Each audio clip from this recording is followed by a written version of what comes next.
My name is Kevin McMahill. I'm the sheriff of the Las Vegas Metropolitan Police Department, and we are collectively here this morning to give you an update on the Cybertruck explosion at the Trump Hotel on Las Vegas Boulevard yesterday. Our work never stopped. As many of you went to sleep last night, and I just want to give you an update on a lot of what it is that we found through the processing of the Cybertruck. This is a joint investigation involving the FBI, the ATF, the Las Vegas Metropolitan Police Department, and these folks worked through the night and found a lot of stuff that is very useful for this investigation. As you look at this Cybertruck here, we had to transport this down to our fleet services so that we could really get through this thing. And I remind you that the subject inside wasn't able to be removed for a very long period of time because he was burnt beyond recognition. And so as we continue to move through this, I'm going to talk a little bit about his identity and what we believe, but I would like to highlight a couple of things that the teams found inside of the Cybertruck that are useful to the investigation. And that, first and foremost, is a military identification. We also found a passport. We found a Desert Eagle 50 caliber semi-automatic pistol. And if you'll notice on a lot of these guns that we're going to talk about here, they're almost just burnt beyond recognition as well. There's a SLR model B30 semi-automatic firearm, number of fireworks that were still in the vehicle that had to be removed. Notably, we found an iPhone and a smartwatch, and then several credit cards were also in the name of our subject. Our subject is 37-year-old Matthew Livelsberger. He's of Colorado Springs, Colorado, born July 22nd of 1987. Now, as you'll see here on a picture of his driver's license, let's see, the question really still remains for me, and I know that there's a lot of you folks in the media that are identifying this person as the person in our vehicle. As I mentioned to you already, his body is burnt beyond recognition, and I do still not have confirmation 100% that that is the individual that was inside of our vehicle. And so as I'm calling it now, the subject or person of interest, I will not come back until I have the confirmation through DNA or medical records that this is indeed, in fact, the subject inside of the vehicle. Now, further complicating this identification of this individual, we also discovered through the coroner's office that the individual had sustained a gunshot wound to the head prior to the detonation of the vehicle. One of the handguns was found at his feet inside of the vehicle.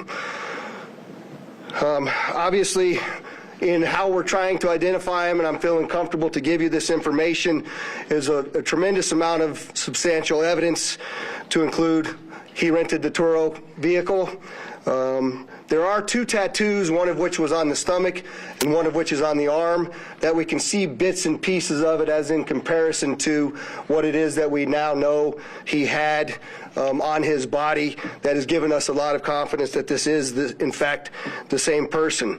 As well as the clearly obvious, which is the credit cards, the military identification, the passport.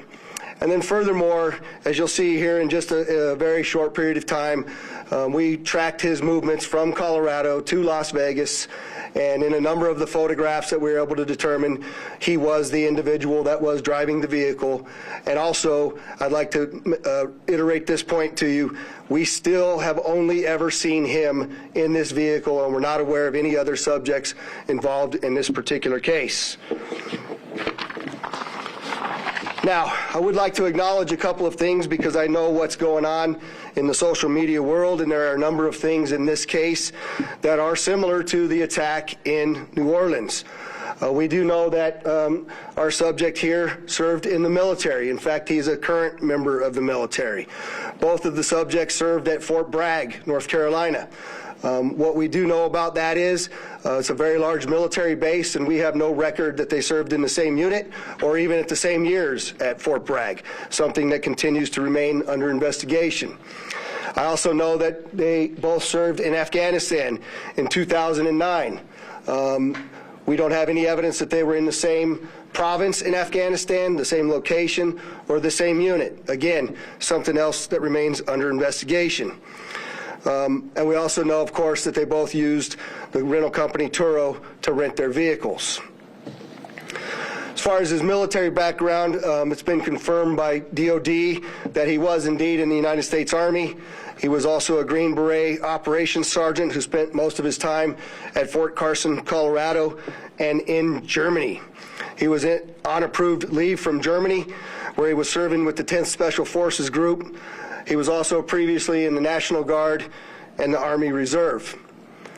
I'd like to point out to you that through exceptional joint investigative effort, we've gotten to a place where we believe we can show you his route to Las Vegas from Colorado, and Carlos will put up the map there for you.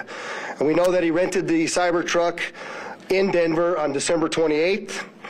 We tracked his movements through the Tesla charging stations to Monument, Colorado on December 30th. On the 31st of December, the truck was charged in Trinidad, Colorado, Las Vegas, New Mexico, and Albuquerque and Gallup, New Mexico. On January 1st, the truck was charged in Holbrook, Flagstaff, and Kingman, Arizona. We last tracked the truck in Kingman at 05:33 yesterday morning. The truck was first spotted in Las Vegas at 7:29 a.m. yesterday. And Carlos will pull up a picture of the truck pulling onto Fashion Show Drive here. And that picture was observed at about 7:34 a.m. We know that he pulled into the Trump Valet, and I believe we have a video of that.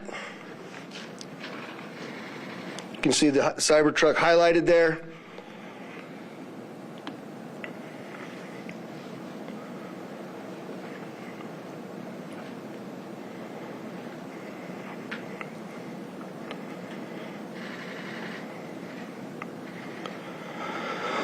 So through extensive surveillance video, we were able to track him leaving there, and we know that he went to several different places along Las Vegas Boulevard, and he spent some time in a parking lot of a business near Flamingo and Las Vegas Boulevard. We then have a video of the truck pulling back onto Las Vegas Boulevard from the Sands.